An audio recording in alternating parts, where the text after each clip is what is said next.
There was an article entitled, "Bing Chatbot Off the Rails Tells New York Times It Would Engineer Deadly Virus, Steal Nuclear Codes." Microsoft's Bing AI chatbot has gone full HAL minus the murder so far. While MSM journalists initially gushed over the artificial intelligence technology created by OpenAI, which makes ChatGPT, it soon became clear that it's not ready for prime time. For example, the New York Times' Kevin Roose wrote that while he first loved the new AI-powered Bing, he's now changed his mind and deems it not ready for human contact.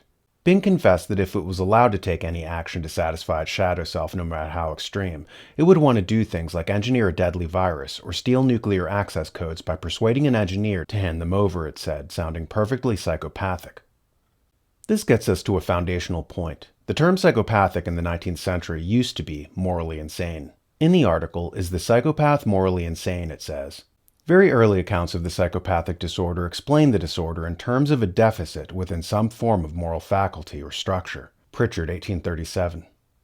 Teddy Roosevelt said, "To educate a person in the mind, but not in morals, is to educate a menace to society." So psychopaths, the morally insane, are not deficient in intellect. They're merely deficient in morals, like the men and women of the recent World Government Conference. See the article, "The World Government Summit Suggests Crisis Events Are a Useful Path to Globalism." At the conference, Ian Bremmer suggested that with global crises, international institutions would acquire more power. We see that misalignment playing out, and all of them are challenging globalization.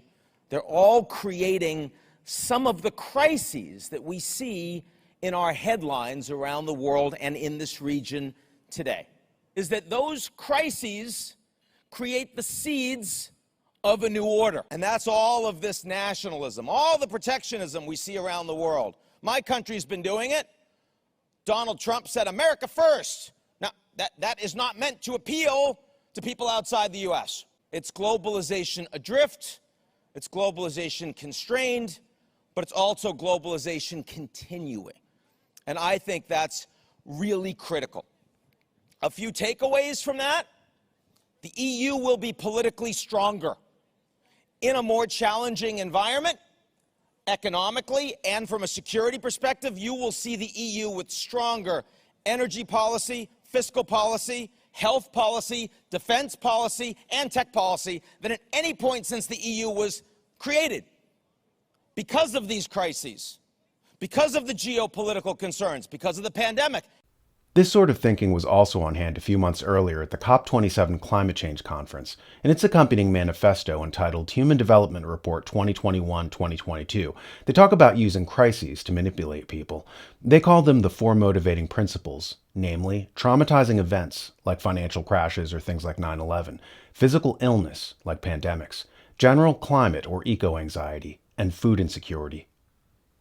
It's so easy and logical that even a machine can come to the conclusion that you can use crises to steer people in a particular direction. This is the basis of terrorism. And we have people in positions of great responsibility with no more ethical understanding than Bing's chatbot. It probably doesn't help that the same oligarchs running the planet are the same ones programming the algorithms. The fruit doesn't fall far from the tree, as they say. So what we need in society is not more cheap intelligence, but more ethical training. Just to repeat Teddy Roosevelt, to educate a person in the mind, but not in morals, is to educate a menace to society.